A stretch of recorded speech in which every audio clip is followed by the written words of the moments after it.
The station screamed, and Nora knew it was not a drill. Red lights washed over her room. The floor jolted. A thin, cold wind pushed through the door seam, smelling like metal and panic. 3 tiger cubs snapped awake at once. Spot sprang up like a spark and tried to run. Stripe blinked, tiny and shaky, then cried out. Ember crouched low, ears flat, growling at the flashing lights. Nora grabbed the carrier with one hand and swept the cubs toward it with the other. Inside. Now. Spot fought. He always fought. Nora caught him by the scruff and slid him in. Stripe crawled in after, paws slipping. Ember went last, still glaring at the room. The intercom crackled. Impact in Section 9. Pressure drop. Seal doors. Nora stepped into the corridor. Cold air hit her face. Far down the hall, a warning light blinked low and a faint howl of escaping air cut through the metal hum. A crewman rushed past and stared at her carrier. "They're rounding up anything not authorized," he hissed. "Security is on the way." Nora's stomach tightened. The cubs were never authorized. They were a rescue that became an inconvenience. Boots thundered around the corner. 2 security officers blocked the hall, helmets dark, voices hard. "Nora, hand over the animals." The carrier shifted. A small paw pushed through the mesh, searching for her. "They're babies," Nora said. "They're a risk," one officer replied. "Containment. Now." Containment meant cages. Bright lights. No warm hands. No promise that anyone would remember them. The station shuddered again. Stripe cried louder inside the carrier. Nora backed up one step, then made the only choice that still felt like love. She ran. She cut through a side passage, then another. Behind her, the officers shouted, "Stop!" The carrier bumped against her leg with every stride. Spot yowled. Ember slammed the mesh with both paws. Stripe's cries turned thin and scared. Nora slammed into a maintenance hatch and punched the code. The hatch opened. She slipped in and yanked it shut. The lights dimmed. The air changed. Warmer. Softer. Smelling like coffee and worn fabric. At the end of the passage was a door painted a different color, scratched by tools. A small sign read, "Human Quarters." The human was new on the station. Jace. The crew spoke about him like a storm. Nora could hear security boots outside the hatch. She knocked on the human's door. Once. Twice. "Jace. Please." Footsteps. The door opened a crack. A tired eye stared out. "What is it?" he asked. Nora lifted the carrier. 3 small faces peered back, wide and afraid. Jace blinked. "Are those tiger cubs?" "Cubs," Nora said. Her voice shook, but the words came clean. "We asked the human for shelter." A shout echoed from the passage behind her. "Open up." Jace's gaze flicked toward the sound. Then he opened the door fully. "Get in." Nora stepped inside. The room was small, but warm. A heater hummed. Tools hung neatly. A blanket lay on the floor. Jace shut the door and slid a heavy bar into place. Nora set the carrier down and crouched. "It's okay. I'm here."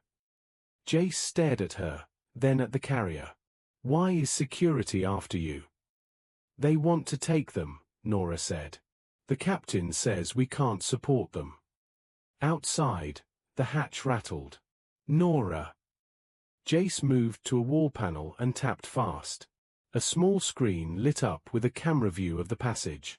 2 officers stood there, ready. Jace pressed another key. A vent hissed. A light mist spilled into the passage. On the screen, the officers swayed. One sat down hard. The other slumped against the wall. Nora stared. "What did you do?" "Sleep fog," Jace said. 10 minutes. No harm." Nora swallowed. You didn't even ask questions first. Jace gave a tight smile. Questions can wait. Breathing can't. He knelt and opened the carrier slowly. May I? Nora nodded. Spot shot out like a rocket and raced around the room, claws clicking. Stripe stumbled out and tried to climb onto Nora's boot. Ember walked out with careful steps and sniffed Jace's hand. Spot skidded to Jace's shoe and attacked the lace like it was an enemy. He growled, then flipped over, still biting, proud of his victory. Jace blinked, then let out a short laugh. He's fearless. He's loud, Nora said, and her voice almost sounded normal again. Stripe tucked himself behind Nora's calf, peeking out with wide eyes. Ember stayed close to Jace, sniffing his sleeve, learning him. Jace held still. Ember touched his fingers with her nose, then rubbed her cheek against them. A new voice cut through the door panel, cold and controlled. Jace, open your door. This is Captain RHEA. Nora froze. Jace pressed the talk button. Captain. You deployed an unauthorized sedative, Captain RHEA said. Unlock the door. Jace glanced at Nora, then at the cubs. No. You are refusing a direct order, the captain said. I am, Jace replied. Those cubs are not a threat. They are not authorized, Captain RHEA snapped. Nora leaned close to the panel. Captain, please. They don't have anywhere else. Captain Rear's voice sharpened. This station is not a sanctuary. Nora forced the words out. Their mother died in a cargo crate. If you take them now, they will think the universe only has locked doors. Silence. Jace added, Nora has been feeding them from her own rations. Nora's throat tightened. When the captain spoke again, her voice sounded older. If you hide them, you risk this crew. Nora answered, I won't risk the station. I just can't hand them over to a cage. Jace said, give us one launch window. Bay 3. A supply shuttle. We'll reach the relay station and file a legal transfer to the reserve. A long beat. Captain Archer exhaled. 12 hours. Shift change. One window. If you miss it, I will not protect you. Jace nodded once. Understood. The line clicked off. Nora sank onto the floor. Spot climbed into her lap without asking. Stripe pressed against her ribs. Ember sat beside her, watching the door like a tiny guard.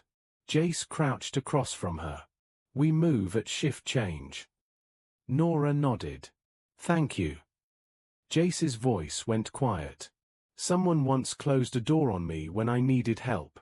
I promised myself I'd be different. They packed fast. Jace lined the carrier with a thick blanket and a heat pad. Nora filled a pouch with nutrient packs and water. She added Stripe's little cloth toy, because comfort mattered. At shift change, the corridor outside went quieter. Jace led them through service paths, away from cameras. Twice they heard voices ahead and froze behind pipes until the footsteps passed. In Bay 3, the small supply shuttle waited, silver and plain. Nora loaded the carrier onto the rear seat and strapped it down. The cubs shifted inside, eyes wide, but they did not scream. Jace slid into the pilot seat. His hands were steady. The bay doors opened. Space filled the window like a dark ocean. The shuttle launched, and the station fell away behind them, shrinking into a bright pattern of lights. Nora didn't realize she was crying until Spot's tiny paw reached through the mesh and touched her fingers. I'm here, she told them. I'm here. Stripe's breathing slowed first. Ember's ears lifted. Spot, finally tired, flopped down with a soft huff. Jace kept the course smooth. Relay station in a few hours. Nora looked out at the stars. After that, real ground. Jace nodded. Real sun. Hours later, the relay station appeared ahead, glowing warm against the black. Docking clamps caught the shuttle with a gentle thud. A medical officer met them, surprised, then kind. Scans were run. Papers were filed. The cubs were declared healthy. Transfer approved to the wildlife reserve. The final stamp flashed on the screen, and Nora's knees went weak with relief. Jace leaned close. It's done. Nora stared at the approval, then at the carrier. They're safe. Because you didn't let go, Jace said. A reserve shuttle arrived soon after. Its staff spoke softly and brought a padded crate, warm and dim. Ember stepped in first. Stripe followed. Spot pretended he chose it. Nora rode with them all the way to the reserve world. When the doors opened on the surface, air rushed in that smelled like wet soil and leaves. Nora's breath caught. The enclosure was wide and quiet, with tall grass moving in the breeze. The sun warmed Nora's face like a promise. They opened the crate. Spot burst into the grass, then stopped, stunned by how much space there was. Then he ran, faster and faster, tail high. Stripe wobbled out and sank into the soft dirt like it was a bed made just for him. He rolled onto his side with a small, happy sound. Ember stepped out last. She lifted her head, sniffed the wind, and gave a tiny chuff that sounded like victory. Nora dropped to her knees and laughed through tears. Nora scooped a handful of grass and held it out. Stripe sniffed, then licked her fingers like he was tasting the planet itself. Ember pressed her side against Nora's arm, purring in a rough little rumble.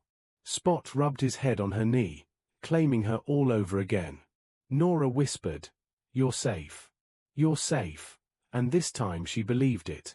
Somewhere beyond the fence, small birds called, fearless in the sun. Jace stood beside her, quiet. Nora looked up. "You didn't have to come this far." Jace shrugged. "I wanted to see them touch the ground." Nora swallowed. "What will you do now?" Jace watched the cubs in the grass. "If you'll have me, I can keep fixing things. Maybe this time, I fix something that stays." Nora's chest tightened. "We have a lot of doors." Jace smiled. "Then we start with open ones." Spot charged back and pounced at Jace's boot. Ember followed and bumped her head against his shin. Stripe toddled up and leaned into Nora's leg, sleepy and safe. Nora rested her hand on warm fur and let herself breathe. They had asked the human for shelter. He had given them more than a room. He had given them a way home. If you enjoyed this story, hit like and subscribe to Survival Arena HFY for more stories.